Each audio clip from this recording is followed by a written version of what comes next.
Hello student, 10th class में अपने subject Sanskrit में 8 चैप्टर कंप्लीट हो गया। 8 चैप्टर का आपको स्टूडेंट्स होमवर्क भी कंप्लीट करना है, व्याकरण वाला भी वैसा भी, और उसको याद भी करते रहना है, श्लोकों को भी।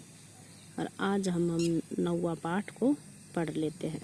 9वां पाठ है, 9वां पाठ शुरू हो गया है अपना। देखो, प्रस्तुतो अयम पाठ है। प्रस्तुत पाठ भारत भारती वैभवम। भारत भारती वैभवम, पाठ का नाम भारत भारती वैभवम। इत्याख्य इति आख्यान ग्रंथान संकलित। यहाँ पर इति आख्य है, यानी कि यहाँ पर यण संधि हो रही है, ई का यह आदेश हो रहा है, ठीक है। ग्रंथात संकलित नामक ग्रंथ से संकलित है। भारत भारती वैभव नामक ग्रंथ से संकलित है। अस्य महनीय ग्रंथस्य रचनाकार है श्री निम्बकाचार्य पीठाधीश्वर है, श्री राधा सर्वेश्वरण देवाचार्य है, श्री जी महाराज है वर्तते। इस महान ग्रंथ के रचय, इस महान ग्रंथ से षष्ठी विभक्ति एकवचन है। इस महान ग्रंथ के रचयिता रचनाकार यानी कि रचयिता श्री निम्बकाचार्य पीठ के स्वामी, निम्बकाचार्य पीठ के स्वामी श्री राधा सर्वेश्वर शरणदेव, श्री राधा सर्वेश्वर शरण देवाचार्य श्री जी महाराज हैं। मातृभूमि है भारतस्य भारत्या च संस्कृत भाषायाः वन्दनात्मकं सुन्दरं गीतिकाव्यम् एतद् अस्ति, यत्र गीता गंगाया गावश्च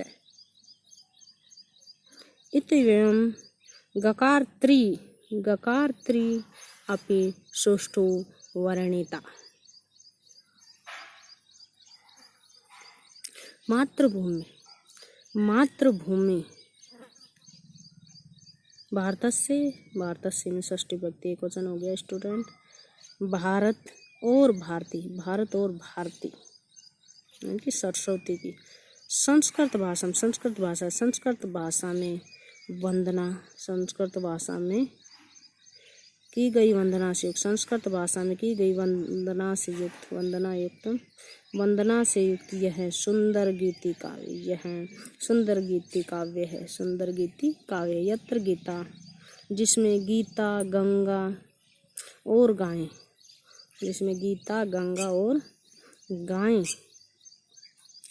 इन तीन गकारों का सुंदर वर्णन है। अत्र संगृहीतं ग्रंथस्य अस्य स्वल्पः अंशः यथावद् गलात्मकः सुरंगाण सुंदरं मधुरस्ति यत् बंकिमचंद्रस्य वंदे मातरम इति गीतम् अनायासे स्मरति। इसमें गीता, गंगा और गाय की तीन गकारों का श्रेष्ठ वर्णन है।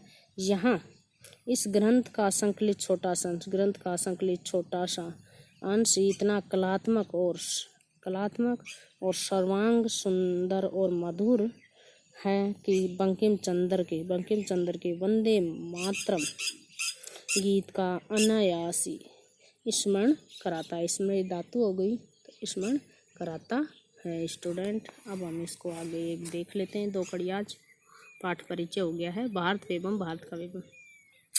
वंदे नित्राम भारत वसुधाम द्वे हिमालयम गंगा यमुना सरयू कृष्णा शोभित सरसाम। देखो, दिव्य हिमालयम, मैं देवता स्वरूप हिमालय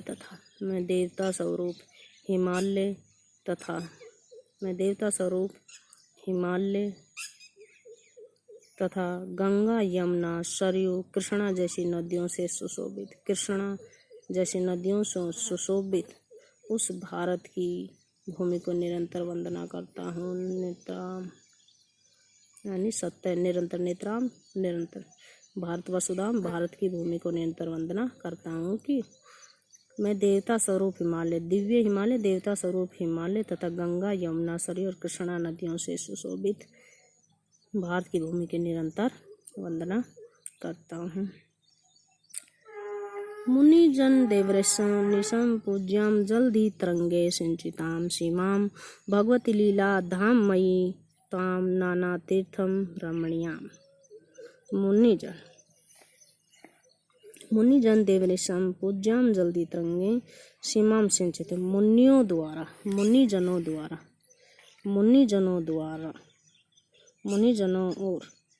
मुनिजनों और देवताओं द्वारा निरंतर जो पूजनीय है, समुद्र की तरंगों से या लहरों से सुशोभित